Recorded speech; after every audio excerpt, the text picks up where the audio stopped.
Hello दोस्तों, this is Rampal and आज हम क्या करने वाले हैं। जैन धर्म वन शॉट क्लियर है।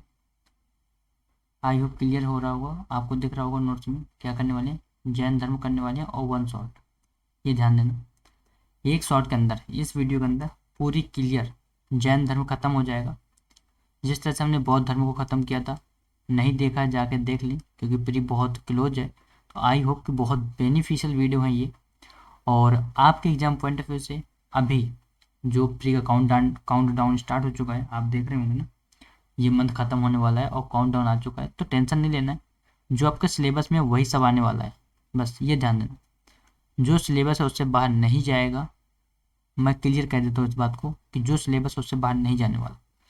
चलो देखते हैं जैन धर्म के बारे में। तो पहली बात, धर्मों का उदय अगर देखा जाए तो आप सीधे बोल सकते हो जो छठवीं शताब्दी रही, उसके उत्तरार्ध से हमें धर्मों का उदय मिलना चालू हो जाता है। इस बात को आप सीधे क्लियरली मेंशन कर सकते हो, ठीक है। तो जब ये धर्मों का उदय हुआ तो फिर मैटर क्या आया? मैटर ये आया कि जैन धर्म भी आया, बौद्ध धर्म भी आया। तो पहले कौन आया? पहले आया जैन धर्म, क्लियर है। उसके बाद बौद्ध धर्म। और जैन धर्म के जो है डिक्लाइन का रीजन भी यही बनता है कि आप देखो कि बौद्ध धर्म का उदय हो रहा होता है और जैन धर्म ढल रहा होता है, ठीक है। तो जैन धर्म में देखा जाए तो अगर ग्रंथों के इतिहास के बारे में बातें करें तो इतिहास में आपको दो बहुत महत्वपूर्ण स्रोत मिलते हैं। पहला साहित्य का स्रोत है उनका भगवती सूत्र, ठीक है। और अगर दूसरे साहित्य की बात करें तो वो है कल्पसूत्र। आई होप क्लियर होगा। तो एक ये भी याद रखना है, कल्पसूत्र, ठीक। चलो अगर आगे बात करें तो जैन शब्द कहाँ से आया? जिन शब्द से आया। जिन का मीनिंग क्या होता है? जिन का मीनिंग होता है विजेता। क्या होता है? विजेता, जो जीत चुका हो। लेकिन अब यहाँ पे विजेता रण में फतेह होने की नहीं है।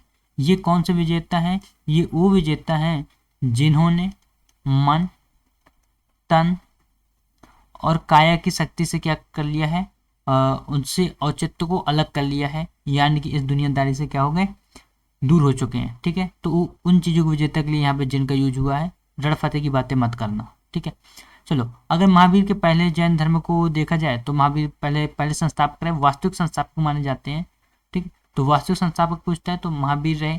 और अगर टोटल तीर्थंकरों की बात करें तो जैन धर्म के अंदर कितने रहे? 24 रहे। और वही 24वें जो थे वो थे हमारे Mahavir Swami. I hope clear होगी ये बात, ठीक है। तो महावीर स्वामी को क्या बोला जाता है? निग्रंथ बोला जाता है या निगष्ट बोला जाता है। जो समस्त संसारिक बंधन से क्या कर चुका हो, अपना नाता तोड़ चुका हो, उसे बोला जाता है निग्रंथ या निगष्ट, क्लियर है। अब अगर बौद्ध साहित्य में महावीर स्वामी को देखा जाए तो बोला जाता है निगष्टनाथ पुत्र या निग्रंथ ज्ञात्री पुत्र कहकर पुकारा जाता है। जैन साहित्य को आगम कहा जाता है। तीर्थंकरों की संख्या देखें तो टोटल 24 है, अभी मैंने बताई थी। फिर से रिवाइज कर लो कितनी, 24 है। पहले कौन से? वृषभदेव, ठीक है, वृषभदेव। और इनका उल्लेख कहाँ मिलता है? ऋग्वेद में। एक ही ऐसे हैं जिनका उल्लेख कहाँ मिलता है? ऋग्वेद में। और एक है आपके अमिष्टीनाथ, ठीक है, उनका भी उल्लेख कहाँ मिलता है? ऋग्वेद में मिलता है। तो दो ऐसे पर्सन जिनका उल्लेख आपका ऋग्वेद में मिलता है। आई होप क्लियर होगी बात। अगर इनके मंदिर की बात करें तो इनका मंदिर माउंट आबू के जो समीप दिलवाड़ा है वहां पे है। और दिलवाड़ा में किसने बनवाया था? भीम प्रथम के जो मंत्री थे विमल द्वारा बनवाया गया था। ये बात आपको याद रखनी है। अगर मंदिर को देखा जाए तो इसे आदि शाही का मंदिर या विमल शाही का मंदिर भी कहा जाता है। तो ये उनके मंदिरों के नाम है। अब अगर ऋषभ देव के प्रतीक चिन्ह की बात करें तो क्या है? वृषभ है। क्या है? वृषभ है। आई होप क्लियर होगा। अब यहाँ पे 19वें तीर्थंकर की बात करें तो कौन है? मल्लीनाथ है। इनसे पहले एक और इम्पोर्टेंट होते हैं जिनका नाम होता है श्रेयांशनाथ, क्लियर है। उन्हें क्यों याद रखना है? क्योंकि उन्हीं के नाम पे सारनाथ का नाम पड़ा था, ठीक। जो आज सारनाथ प्रचलित है वो श्रेयांशनाथ के ही नाम पे पड़ा था, क्योंकि श्रेयांशनाथ जी का जन्म कहाँ हुआ था? काशी के पास में हुआ था। तो एक ये इंपॉर्टेंट बात याद रखनी है। अगर इनके प्रतीक चिन्ह की बात करें तो कलश रहे। अब यहाँ पे श्वेतांबर और दिगंबर में इनको लेकर के विवाद है। विवाद किस बात का है? इस बात का है श्वेतांबर मानते हैं कि ये स्त्री थे, जबकि दिगंबर मानते हैं कि ये पुरुष थे। अब देखो श्वेतांबर दिगंबर है क्या? ये दो आपके उप संप्रदाय निकल के आते हैं जैन धर्म के। कब निकल के आते हैं? 300 ईसा पूर्व में। ये ध्यान दो, 300 ईस्वी में निकल के आते हैं। ऐसा क्या हो गया था? ऐसा ये हो गया कि कहानी है कि मगध में जो सूखा पड़ जाता है, मगध में क्या हो जाता है? अकाल पड़ जाता है। और उस अकाल की वजह से स्थूलभद्र कुछ संतों को लेकर के दूर चले जाते हैं। लेकिन जो है कुछ संतों को लेकर के भद्रबाहु आपके यहीं पे रह जाते हैं मगध के अंदर, ठीक। लेकिन जब स्थूलभद्र उन संतों के साथ वापस आते हैं तो उनमें विवाद हो जाता है और यहाँ से श्वेतांबर और दिगंबर को लेकर के बातें आती हैं। अगर 2223 की बातें करें तो हमारे कौन सा रहे, वो रहे अरिष्टनेमी या नेमिनाथ, ठीक है। तो महाभारत काल के टाइम पे जो है इनका उल्लेख मिलता है। और अगर इनकी प्रतीक की बात करें तो इनका प्रतीक था हाथी। क्या था? हाथी। तो ये भी याद रखना है, हाथी प्रतीक बहुत इंपॉर्टेंट है। जो जो इंपॉर्टेंट है तीर्थकर है, ठीक है। अगर जैन साहित्य के उत्तराध्ययन सूत्रों की बातें करें तो इनको कृष्ण के समकालीन माना जाता है, ठीक। अब पसरुनाथ आते हैं। पसरुनाथ 23वें रहे और प्रथम ऐतिहासिक तीर्थकर माने जाते हैं, ठीक है। इनका जन्म कहाँ होता है? काशी के पास, काशी में होता है। नरेश अश्वसेन के यहाँ होता है। माता का नाम रानी वामा और पत्नी का नाम प्रभावती। और माता और पत्नी ही दोनों ऐसे पहले पर्सन थे जो इनके प्रथम अनुयायी बनते हैं। आई होप क्लियर होगा। अगर इनकी प्रतीक चिन्ह की बात की जाए तो सर्प इनका प्रतीक चिन्ह रहा और इन्होंने ही भिक्षुओं को श्वेत वस्त्र पहनने का आश्वासन दिया, या भिक्षुओं को श्वेत वस्त्र पहनने का आदेश इन्होंने ही दिया था। अब अगर पारसनाथ की बात करें तो बिहार के समेत शिखर पर ज्ञान की प्राप्ति होती है पारसनाथ जी को, ठीक है। यहाँ पे ये बात ध्यान देते हैं, आई होप क्लियर होगा, ठीक। अब पंच महाव्रतों की बात करें तो अब यहाँ पे क्वेश्चन ध्यान में कैसे आता है।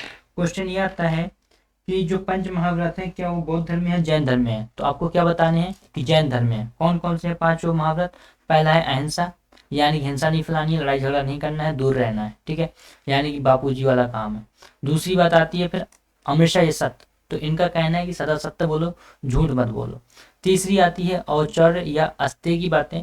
अस्तेय का मीनिंग ये होता है कि आप चोरी मत करो, है ना, चोरी चपारी नहीं करनी है, ये अस्तेय का मीनिंग होता है। चौथा जो आता है आपका महाव्रत आता है जो, वो है अपारिग्रह, यानी गृह त्याग की बातें होती हैं। तो वैसे भी हम लोग अपारिग्रह में आ ही जाते होंगे, क्योंकि स्टूडेंट क्या होता है, काका चेष्टा वको ध्यान स्वानंद अल्पहारी गृह त्याग, है ना, तो ऑलरेडी गृह त्यागी है तो अपारिग्रह में तो हम लोग आ ही जाते होंगे। तो ये बात ऐसे याद रख लेनी है, ठीक है। चोरी चपारी करते नहीं है, ये भी बात ध्यान देना, हाँ, ठीक। अब इन दो में से है या नहीं है ये पता नहीं। चलो आगे बात करते हैं। पांचवें महाव्रत की बात करें तो आता है ब्रह्मचर्य। कौन सा? ब्रह्मचर्य। तो महावीर स्वामी द्वारा ये जोड़ा गया था। चार किसके द्वारा लाए गए? किसके द्वारा लाया गया? पार्श्वनाथ के द्वारा। पांचों किसके द्वारा जोड़ा गया? ब्रह्मचर्य महावीर स्वामी के द्वारा जोड़ा गया था, ये ध्यान देना। अब अगर महावीर स्वामी की बातें करें तो 24वें वो अंतिम तीर्थकर रहे, जैन धर्म के वास्तविक संस्थापक माने जाते हैं, ठीक है। अब इनकी जन्म कुंडली के बारे में पढ़ना, ठीक है। अब देखो जन्म कुंडली को याद कैसे रखना है। जन्म को याद रखना है 540 ईसा पूर्व में। कहाँ? वैशाली के कुंडग्राम में, ठीक है। पिता को अगर याद रखेंगे तो कैसे? सिद्धार्थ। कहाँ पे? वज्जी महाजनपद के ज्ञात्रक के मुखिया रहे। माता के बारे में कैसे याद रखोगे? त्रिशला नाम याद रखना है। वैशाली लक्ष्मी नरेश चेटक की बहन रही। पत्नी के बारे में क्या याद रखना है? यशोदा। पुत्री अनुज्जा या प्रियदर्शनी, क्लियर है, अनुज्जा या प्रियदर्शनी। दामाद के बारे में जमाली। चलो एक और मैं ज्ञान की बात बताता हूँ। ज्ञान की बात क्या है? ज्ञान की बात यह है कि श्वेतांबर और दिगंबर में इनको लेकर भी विवाद है। विवाद कैसा?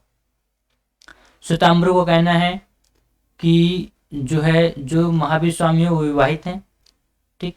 इनका मानना है कि वो विवाहित हैं। लेकिन दिगंबरों का क्या कहना है? दिगंबर्स का कहना है कि जो महावीर स्वामी विवाहित नहीं है। तो ये विवाह को लेकर के यहाँ पे जो है एक अपवाद है, या कह सकते हो आप कॉन्फ्लिक्ट है। इन दोनों के बीच में अपवाद नहीं बोल सकते, कॉन्फ्लिक्ट है। लेकिन मेरा यार एक सिंपल सी बात, एक ये सोचो कि अगर दमाद रहा होगा तो सिंपल सी बात है शादी हो गई होगी ना। पता नहीं दिगंबर वालों ने ऐसा क्या रच रखा है ना। चलो अब आगे बात करते हैं। तो महावीर के जो प्रथम शिष्य रहे वो जमाली ही रहे, उनके दामाद ही थे। अब यहाँ पे मैं दामाद के बारे में एक बात और बताता हूँ। उनके मैटर क्या हुआ? मैटर ये हुआ कि जब जमाली और महावीर स्वामी के बीच में कॉन्फ्लिक्ट होता है, किसके? जमाली और महावीर स्वामी के बीच में जब कॉन्फ्लिक्ट हो जाता है तो जमाली ने बहुतरवाद, किसका? बहुतरवाद एक संप्रदाय चला लिया, उप संप्रदाय। तो आपको याद रखना है कि बहुतरवाद किसने चलाया? तो जमाली ने चलाया था। ये आपको बात बहुत इंपॉर्टेंट मेंशन मिलेगी एग्जाम पेपर में, ठीक है। अब देखो, अब भाई अगर महावीर स्वामी जी को ज्ञान की बातें करें तो ज्ञान की बातें ये हैं महावीर स्वामी जी में कि उन्होंने क्या किया, 30 साल की उम्र में क्या कर दिया, बड़े भाई को बता करके घर छोड़ दिया कि भैया हमें इस मोह माया में नहीं पड़ना है, हम जा रहे हैं गृह त्याग करके बहुत दूर चले जाएंगे, हमारी दुनिया बस की बात नहीं है। अब देखो जब बस की बात नहीं है तो फिर हुआ क्या, ध्यान देना। 30 ये हो गए, 12 साल में उन्हें ज्ञान की प्राप्ति कितने हो गए? 42 साल। कितने हो गए? 42 है। तो ये याद रखना है कि ज्ञान की प्राप्ति कब होती है? 42 साल की उम्र में होती है। कहाँ होती है? रिजुपालका नदी के किनारे। अब ये रिजुपालका नदी कहाँ पर है? ठीक है, तो ये आपको यहाँ पे ध्यान देना है। तो ऋजुपालिका नदी कहाँ पर है? अंग देश में है। कहाँ पर है? अंग देश में। ठीक, तो ऋजुपालिका नदी या उज्ज्वलिया नदी के किनारे होता है कहाँ? साल वृक्ष के नीचे होती है उन्हें ज्ञान की प्राप्ति। और इसका मेंशन कहाँ मिलेगा आपको? आचार्य सूत्र में मिलता है इनका मेंशन। ठीक, ज्ञान की प्राप्ति किस रूप में होती है? कैवल्य रूप में होती है, ये मैं बता देता हूँ, यहाँ पे मेंशन नहीं है, लेकिन किस रूप में होती है ज्ञान की प्राप्ति? कैवल्य रूप में, नोट डाउन कर लें, और जिसकी वजह से ये कैवल्यन कहलाते हैं। ठीक है, अब ज्ञान प्राप्ति के बाद की बातें करें तो जिन या विजेता कहलाए ये। ठीक है, प्रथम उपदेश की बातें करें तो राजगृह के राजकुमार को इन्होंने प्रथम उपदेश दिया था। कहाँ पर? वितलांचल पर्वत पर। और अगर थोड़ा सा ट्विस्ट लाता है क्वेश्चन में, अगर राजकुमार का नाम भी दे देता है तो उनका नाम क्या था? मेघ कुमार। ठीक, अब प्रचार प्रसार की भाषा की बातें देखना। प्रचार प्रसार की भाषा कहाँ आती है? अर्धमागधी में उन लोगों ने प्रचार प्रसार किया और प्राकृत भाषा के रूप में भी प्रचार प्रसार किया। लेकिन गौतम बुद्ध की अगर भाषा देखी जाए प्रचार प्रसार की तो वो थी पाली। कौन सी भाषा थी? पाली। ये बात ध्यान देनी है। अब देखो, जब प्रचार प्रसार की बातें आई तो मैटर क्या हुआ कि महावीर स्वामी ने कुछ गढ़ बांट दिए। तो कितने गढ़ बांटे थे? 11 गढ़ बांटे थे। ये याद ध्यान। गढ़ का मतलब होता है कि एक एरिया। क्या होता है? एक एरिया। अब अगर जैसे मान लो एक एरिया हो गया, अब उसका एक प्रधान बना दो। क्या बना दो? मुखिया। तो उस मुखिया को नाम दे दिया गढ़धर। क्या नाम दे दिया? क्या? गढ़धर। तो आप गढ़धर याद रख सकते हो कि गढ़ का जो प्रधान है उसे बोला गया था गढ़धर। क्लियर? तो इन्होंने जब 11 गढ़ बनाए तो कितने प्रधान रहे होंगे? कितने मुखिया रहे होंगे? 11 रहे होंगे। 11 में क्या हुए? 9 इन्हीं के सामने चल बसे। ठीक है, 2 को छोड़ के। वो 2 कौन कौन थे? एक थे इंद्रभूति और दूसरे थे आचार्य सुधर्मन। ठीक है, तो ये 2 बचे थे और बाकी 9 के 9 इन्हीं के सामने क्या हुए? चल बसे। ठीक है, अब अगर हम बातें करें कि महावीर स्वामी जी कब गए, तो महावीर स्वामी जी जो है 72 साल की उम्र में, कितनी? 72 ईयर्स की अवस्था में पावर में इनकी मृत्यु होती है। पावर में उस टाइम पे अगर पूछा जाए तो किसका शासन था? तो मल्ल राजा का शासन था। और राजा कौन था? सस्तीपाल। तो ये भी टाइम याद रखना है कि 468 ईसा पूर्व। कितना? 468 ईसा पूर्व। ठीक है, अब अगर यहाँ पे बातें करें कि सवर्ण बेलगोला में जो है जो इनकी मूर्ति है, वो मूर्ति की हाइट कितनी है? तो 70 फीट। कितनी है? 70 फीट। ये याद रखना है एक फैक्ट। ठीक, मूर्ति बनवाई किसने थी? तो गंग वंश के जो राजा थे, राजमल के मंत्री चामुंड राय ने बनवाई थी। एज एट इज लाइन रट्टा मान लो यारो। ठीक है, प्री बहुत पास है।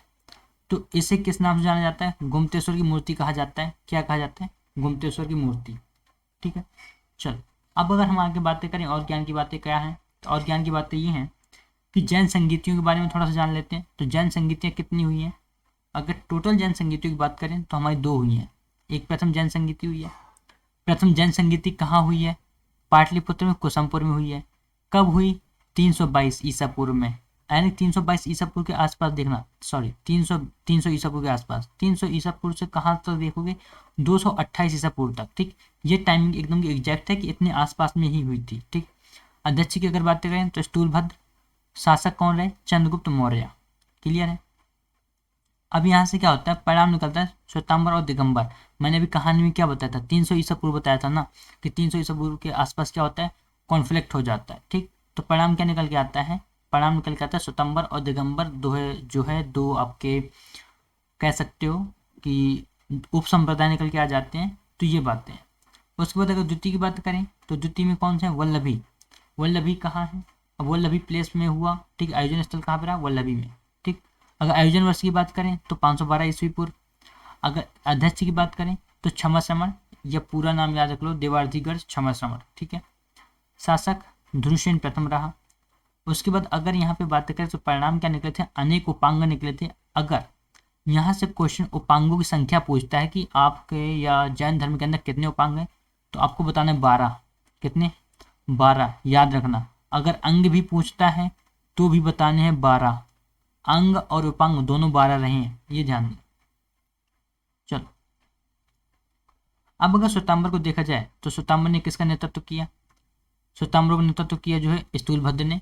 और उसकी वजह से ये क्या कहलाए? 20 पंथी कहलाए, 13 पंथी कहलाए, तासपंथी भी कहलाए। दिगंबर के नेतृत्व की बात करें तो दिगंबर का नेतृत्व किन्होंने किया था? भद्रबाहु ने किया था। उसके चक्कर में ये क्या कहलाए? पुजेरा, ढंडिया, 13 पंथी, ये सारे के सारे उप संप्रदाय निकल के करके आते हैं। ठीक है, तो इन्हें भी आपको याद रखना है। अब अगर जैन धर्म की सबसे प्राचीन भाषा की बात करें तो प्राचीन भाषा कौन सी मानी जाती है? 14 पूर्व मानी जाती है। ये भी बात आपको एज ए फैक्ट याद करनी है। 14 पूर्व के बारे में क्या है, स्थूलभद्र ने इससे भद्रबाहु से सीखा था, ये बात। अगर अब जैन धर्म के 5 ज्ञान कौन कौन से हैं, तो पहले मति है आपको, फिर श्रुति है, फिर आपका अवधि है, फिर मना है, फिर प्राय है। और जैन धर्म का सिद्धांत कौन सा है, स्यादवाद है या अनेकांतवाद है। ठीक है, ये भी आपको याद रखना है। अब मैं यहाँ पे और एक ज्ञान की बात बता देता हूँ। ज्ञान की बात ये है कि जो है, अगर जैन धर्म के त्रिरत्न के बारे में पूछ लेता है, किसके बारे में, त्रिरत्न, तो आपको कौन कौन से बताने हैं, सम्यक दर्शन, सम्यक दर्शन, सम्यक आचरण, भाषण में आ रही है, सम्यक आचरण, और तीसरा है हमारा सम्यक ज्ञान। कौन सा बताना है, सम्यक ज्ञान। तो ये एक ज्ञान की बात मैंने बताई, तो ये भी ज्ञान की बात लेकर के जानी है, वहाँ पे आपको बताना है कि कौन कौन से बातें रहे। अब एक बात मैं और बताता हूँ। एक बात ये कि जो प्राण त्यागने की विधि है, जैसे बौद्ध धर्म में हमने पढ़ा था कि महापरिनिर्वाण होता है, ठीक है, इसी तरह से यहाँ पे एक विधि है संलेखना। कौन सी विधि है, संलेखना। तो संलेखना विधि में क्या होता है कि जो उपवास रख करके प्राण त्याग दिए जाते हैं। तो संलेखना विधि कहाँ पर प्राण त्यागने का एक जरिया है, वो है हमारे जैन धर्म के अंदर। ठीक है, कहाँ पर, जैन धर्म के अंदर। ये भी बात आपको याद रखना है। ठीक, अब क्या जैन धर्म के अंदर जो है बहुत स्ट्रिक्टली पालन होता है कानूनों का, नियमों का। हाँ, ये भी बात सही है, लेकिन उन्होंने क्या किया, उन्होंने एक हल्का सा ना, कह सकते हो कि आप कोऑपरेट किया, या आप बोल सकते हो कि उन्होंने एक हल्की सी लचीलीपन दे रखी है। कैसे, जैसे देखो उन्होंने क्या किया कि उन्होंने 2 वर्गों में बांट दिया है, एक है भिक्षुड़, एक भिक्षुड़ और भिक्षुड़ी। ठीक है, एक वर्ग ये है, और दूसरा वर्ग है एक श्रावक और श्रावकी का। यही बात याद रखनी है। ये लोग गृहस्थ जीवन में रह करके भी अपना सकते हैं जैन धर्म, और ये लोगों को कठोर पालन करना ही करना है। तो ये थी इंपॉर्टेंट बातें जैन धर्म को लेकर के। आई होप समझ में आया होगा। शेयर करें। Thanks for watching. मिलते हैं।